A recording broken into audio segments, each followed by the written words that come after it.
Sean Diddy Combs has been in the public eye as a musician, performer, and businessman. Now he's adding a new title, educator. Yes, he is, Reverend. Yes, he is. And what, pray tell, will he be educating us on? A real-life application of cognitive dissonance.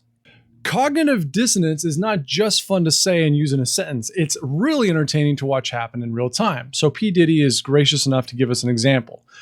For those of you who are not familiar with it, in psychology, Wikipedia says that in psychology, cognitive dissonance is the mental stress or discomfort experienced by an individual who holds two or more contradictory beliefs, ideas, or values at the same time, performs an action that is contradictory to one or more beliefs, ideas, or values, or is confronted by new information that conflicts with existing beliefs, ideas, or values.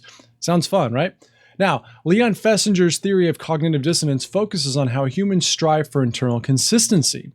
An individual who experiences inconsistency or dissonance tends to become psychologically uncomfortable and is motivated to try to reduce the dissonance, as well as actively avoid situations and information likely to increase it. Keep an eye out for that as we move forward. Puffy, you are not only a mega star and mogul, you have an education initiative. You opened a charter school in Harlem for this fall. Why was that important to you? I went to this after-school program named Minnesink. I grew up in Harlem, and I just remember that extra attention that I would get by the tutors. It was something that was needed because in the educational system in the city communities, they were so behind what was going on in the other communities of Scarsdale, Westchester, different parts of the Bronx, and it was so disproportionate that if it wasn't for a program like that, I wouldn't have been able to pass my grades, and I wouldn't have been able to make it really through school. Okay, I got to tip my hat to Diddy. To this point, everything he said is spot on. It's clear that he understands the problem. It's personal and relevant. It's salient to him. He's experienced it. He's attributing his success in life to a degree to the alternative education opportunity that he had. I think that's a pretty bold statement. He's genuine. He's heartfelt. So I really like this. And I look at these alternative options in a world in a country where government school is the status quo as the way I look at disruptors in other industries like Uber, like Airbnb. They not only provide a superior product and level of service, they force the other vendors to up their game. And so we're going to come back to this. And my thing was I had a lot of concerns and complaints about the educational system and how our children are treated. And I'm a person of action. So instead of me talking about it, I wanted to go and work with the system and then show them a better way to do it. Again, Diddy's on a roll here. I just hope he has better luck than Steve Jobs did. Very disenfranchised, you know. I mean, my number one thing, though, and to be honest, is black people. I feel like we put President Obama in the White House, and when I look back, I just wanted more done for my people, because that's the name of the game. This is politics. That's you right. Put somebody in office, you get in return the things that you care about for your communities. I think. Oh, Diddy, everything was really good until we started talking about the game. So if I was sitting next to you, I would ask, okay, the name of what game? Or better yet, whose game? Now, one of the smartest men alive, white or black, in terms of knowing about how this game works, said this, quote, "No one will really understand politics until they understand that politicians are not trying to solve our problems. They're trying to solve their own problems, of which number one and number two are getting elected and then reelected. And whatever is number three is far behind." And I hate to tell you this, Diddy, the problems of the black community don't even appear to be on the top 10 list. I hate to tell you, Diddy, you're confused about this game because you're the one that's getting played. We got a little bit shortchanged, and that's not knocking the president. There's a lot going on, a lot of balls in the joke. He's done an excellent job. All right, are you feeling the dissonance start to creep in here? Diddy has explained that he feels strongly about charter schools because they help kids get better educated, which gives them a better shot at prosperity in life. Love it. He feels strongly about black people. Cool, right on, go for it. He feels strongly that Obama has shortchanged him, but got to mention that Obama's also done an excellent job. Now, I've watched the whole video, so I can tell you that there are no examples cited of what Obama has done that's excellent. You just kind of have to say that, right? Now, I know Al Sharpton's never going to ask him this, but I would if I were there. Hey, Diddy, I have a question. In terms of doing an excellent job on education, what happened with the very successful DC school voucher program? Well, I'll tell you. Despite the United States Department of Education finding that the DC Opportunity Scholarship had made it statistically significant gains in reading achievement equal to about 3.1 months of additional learning per year, which is something very much in line with previous findings concerning the program's effectiveness, Obama shut it down. Juan Williams called this an outrageous sin against our kids. Why would he do that if he's so excellent? Well, let's evaluate further. Jason L. Riley, and remember that name, we'll come back to him, wrote in the Wall Street Journal that in the State of the Union address last month, Obama spoke about the importance of kids staying in school and even urged states to raise the dropout age to 18. Excellent job. So it's passing strange that the new $3.8 trillion budget provides no new money for a school voucher program in D.C., which produces significantly higher graduation rates than the D.C. public school average. Weird, right? Isn't that the stated goal? All right, let's keep reading. The Opportunity Scholarship Program offers vouchers to low-income students to attend private schools, and a 2010 study found that the scholarship recipients had graduation rates of 91%. The graduation rate from D.C. public schools was 56%. Now check this out. For students who entered the lottery for a voucher but didn't win, their graduation rate was 70%. These are kids who want to achieve badly, and these vouchers were allowing them an opportunity to do that. That was taken away by the guy who Diddy says A lot of balls in the joke. He's done an excellent job. Okay, curious. And if you Google some of the videos, Stossel did a show on this a couple years ago. To get these lottery vouchers, they literally had to wait around the block like the new iPad 10 was coming out. And they gave out very few. And when the lottery was over, parents and kids would go home in tears. Why would this get shut down? Well, Jason Riley summarizes it in his article when he says, because the president's teachers union allies are opposed to school choice for poor people, Mr. Obama ignores or downplays these findings. He's done an excellent job. He repeatedly has tried to shutter the program, even though it's clearly advancing his stated goal of increasing graduation rates and closing the black-white achievement gap. He's done an excellent job. So if someone does the opposite of what they say their goal is, it's no surprise that their supporter would say, you know what, I feel shortchanged. You're doing an excellent job, but I feel like you kind of screwed me. He's done an excellent job. There's also a very teachable moment here. If you're going to screw someone over, do it with a little style, right? Obama's got that swag. President Obama is vehemently opposed to school choice, but had the audacity to invite the children profiled in Waiting for Superman to the White House for a photo op on Monday. Now, the documentary Waiting for Superman is about the failure of the U.S. education system as seen through the eyes of 5 children who are desperate to get into charter schools. Kind of hilarious, right? Now, this is the deal. I mentioned Steve Jobs earlier, who was frustrated that Obama had sided with the teachers' unions over the students, and that was hurting the students. That's what Diddy's experiencing here. The dissonance comes from looking at the guy who's doing an excellent job and saying, wait a minute, you've got a choice here. You can help the kids or you can help the teachers' union, and you didn't help the kids. What's up with that? Okay, so Obama's not Superman. He's not perfect, and he didn't heal the planet or fix climate change or any of that stuff. But let's focus on P. Diddy's other main concern about why he feels shortchanged. Black people. I'm sad to report that in every single leading economic category, Black America has lost ground over the last decade. In every major economic category, we've lost ground. But it is true that over these last 10 years, most of that on his watch, Black America has lost ground in the major economic indicator categories. What accounts for the fact that that so little progress, or indeed the backsliding, what accounts for that going on under the leadership of the first African American president? How do we explain that? Yeah, I think there are a few things. And to your question, how do we explain it? I don't know. Yes, he does. He's just either too afraid to say it or it's too painful to admit. In the era of the first Black president, the bottom fell out for Black America. My research in this text suggests a few things in no particular order. Number one, there was too much deference to the president by Black people.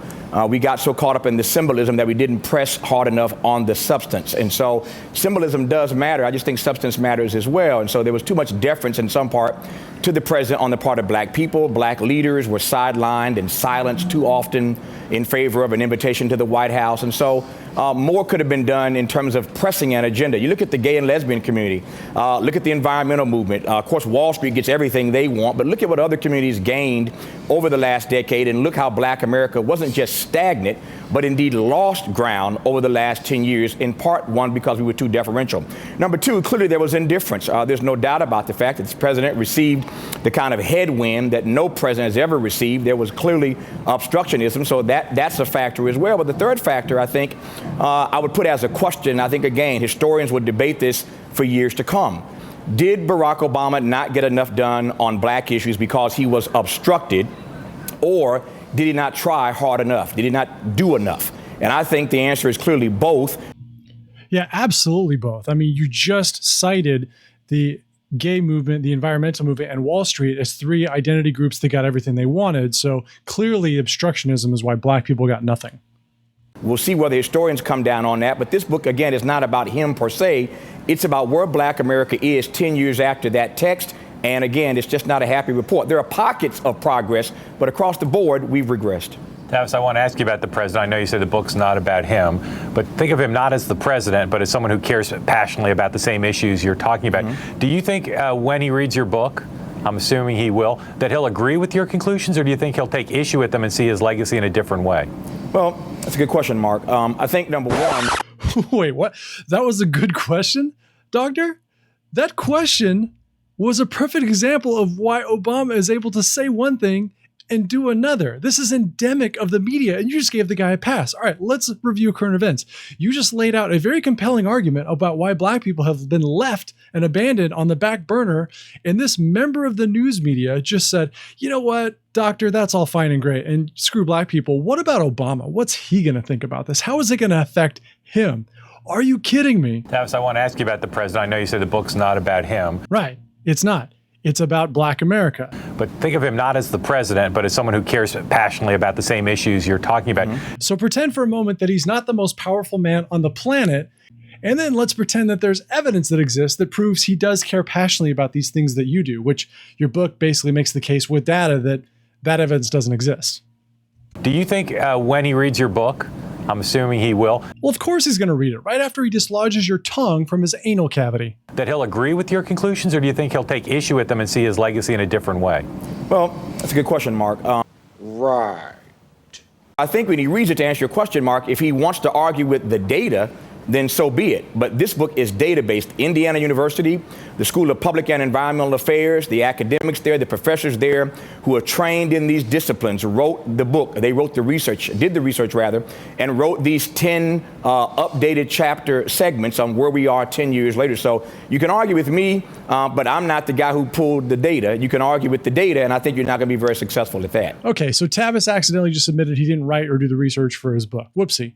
But there are a lot of prominent Black Americans who've come out and expressed very similar sentiments. So now that we know that Obama screwed the pooch and did him dirty, what's the solution? We'll go back to P. Diddy and see what he thinks we can do to make sure this does not happen again. You know, but I think it's time to turn up the heat, because the Black vote is going to decide who is the next president of the United States. So I hope that turn up the heat. Yeah, Miss Clinton, Hillary Clinton. I gave money to Clinton. I'm going to vote for Clinton. I'm not really feeling that confident about it because Obama just shortchanged us. I hope she starts to directly talk to the Black community. I just really. It really makes me feel, almost hurt that our issues are not addressed, and we're such a big part of the voting bloc. Yeah. And not just rhetoric, but really address it. Yeah. All right, so Diddy just did his best version of sad Affleck. He looks pretty sad, doesn't he? And he has reason to be. Even that last comment, that was a knock on Obama. I honestly think the heat has to be turned up so much that as a community, we got to hold our vote. So this is how we make amends. Charles Barkley once said that we've been voting Democrat for generations, referring to Black people, and for generations we've been poor. Stephen A. Smith said, what I dream is that for one election, just one, every Black person in America vote Republican. Want me to tell you why I feel that way? Because from what I've read, and I'm open to correction, but from what I read, Barry Goldwater is going against Lyndon B. Johnson. He's your Republican candidate. He is completely against the civil rights movement.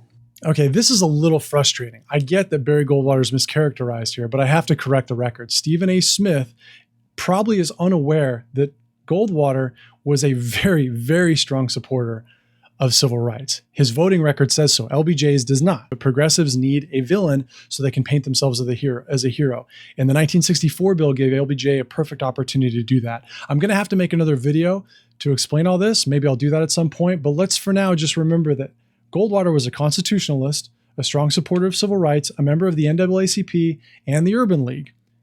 And he cited his reasons for not supporting the 1964 bill as he had previous civil rights bills because Title II and Title VII transferred far too much power from state governments and legislatures to the federal government in terms of their ability to regulate commerce, business matters, and hiring practices. He felt this was a gross error that needed to be avoided. And because he didn't support those aspects of the bill, he was labeled by LBJ and the Democrat Party as anti-civil rights. It's pro-segregation, pro-racism. It's ridiculous, but it was a gambit and it worked, and the branding still sticks to this day. Lyndon B. Johnson was in favor of it, civil rights legislation. What happens is he wins office, Barry Goldwater loses office, but there was a Senate, a Republican Senate, that pushed the votes to the president's desk. It was the Democrats who were against civil rights legislation. But because the Southern Dixiecrats, right? So because the president, Lyndon B. Johnson, was a Democrat, Black America assumed the Democrats were for it. Do you know that since 1964, the Black America hasn't given the Republican Party more than 15% of its vote? Here's what that means. What that means is... Look at history. It means a statistical destruction of the Black family. It means a dismal employment rate, literacy rate, dropout rate, life in the inner city, not so great. Black Lives Matter. I mean, those things are all the result of ideas put into practice. Policy matters. So what Stephen A. Smith is saying is, hey, let's try something different. He treats it like a science experiment. We keep doing the same thing and complaining we don't get a different result. Maybe we should try something else just for once and see what happens. Sadly, many of us warned this could be avoided. I mean, even listen to the words of Barack Obama when he was asked by BuzzFeed about whether his coalition would automatically support Clinton if Democrats pick her as his replacement. Quote, I don't think any president inherits a coalition. I think any candidate has to win over people based on what they stand for, what their message is, what their vision is for the future. Well, Obama got over 95% of the Black vote in 2 elections, so he must have won them over on what he stood for, on what his message was, on what their vision was for the future. Sadly, those of us who read his history, who understood his ideology and what motivated him, said this isn't going to be the case. You're going to be disappointed. Even Hillary Clinton in the 2008 election took the words in Obama's book and compared him to a blank screen. Here's what she said. I think the best description actually is in Barack's own book, where he said that he is a blank screen and people of widely different views project whatever they want to hear. Clinton continued by saying he just hasn't been around long enough, but the blank screen gives you a chance to just really infuse it with whatever you hope for, whatever you want, without knowing it. Someone once made a great comparison of Obama to Dorian Gray, as written by Oscar Wilde, when Oscar said every portrait that is painted with a feeling is a portrait of the artist, not the sitter. The sitter is merely the accident, the occasion. It is not he who is revealed by the painter, it is rather the painter who on the colored canvas reveals himself. And this is what Barack Obama has done with that blank canvas. Over time, the picture that his voters and Black community and the people who put faith in him drew on the canvas has disappeared, and his true colors have come to the forefront. Inspired voters did indeed project their own views on Obama's blank canvas, as he said they did back when he was in school. But they painted him as their war ender, their bringer of peace, their savior of the economy, their political uniter, their race unifier, their environmental champion, the endorser of gay marriage, protector of women's rights. fellow Muslim or Christian, liberal, communist or socialist, wealth redistributionist, brilliant professor. I mean, you even had people in the press comparing him to a god. We are above that now. We're not just parochial. We're not just chauvinistic. We're not just provincial. We stand for something.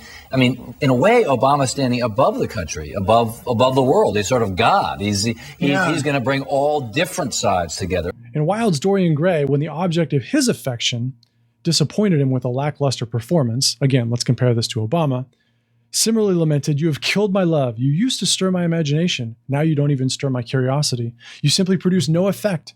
I loved you because you were marvelous, because you had genius and intellect, because you realized the dreams of great poets and gave shape and substance to the shadows of art. You've thrown it all away. You are shallow and stupid." But I think we need to hold our vote because I don't believe any of them. I mean, you can get the vote. Yep. It don't have to be held that long, but you're going to have to come get it. You got to come get it and bring something with it to get it. Oh, man, you have to bring something with it. Okay, good news, bad news. We'd made some progress, but now unfortunately we're back to square one because P. Diddy is advocating the pay-for-play spoils system. Now, interestingly enough, and I won't have enough time to do maybe I'll do another video about this, but that spoils system wasn't part of the original founding of the country. It wasn't part of the founder's vision, and it certainly wasn't included as a provision in the Constitution. It took Martin Van Buren, a fine Democrat president in the 1800s, to basically federalize and institutionalize the spoils system. And now we're stuck with a system that kind of sucks. The problem for Diddy is that he's not part of a voting bloc, despite what he says, that's wealthy enough, powerful enough, or big enough, thanks to the abortion rate, to put him at the top of the pecking order. So I have a feeling this is not going to be a strategy that works out well for him in terms of getting what he wants for his people. Unfortunately, a lot of us have to learn the hard way. The good news is that he is going to be voting for a candidate who's got a pretty strong track record of trading cash for political favors. So you never know. Will she keep her promises? Is she a person of integrity? I'll let you decide. And let's just be clear about it. Sister Hillary, she's smart, she's sharp, but the word integrity is not the first thing that comes to mind when you hear her name. Okay. Well, I certainly I'm a big fan of money. I like it. I use it. I have a little. I keep it in a jar on top of my refrigerator. I'd like to put more in that jar. That's where you come in. He's done an excellent job.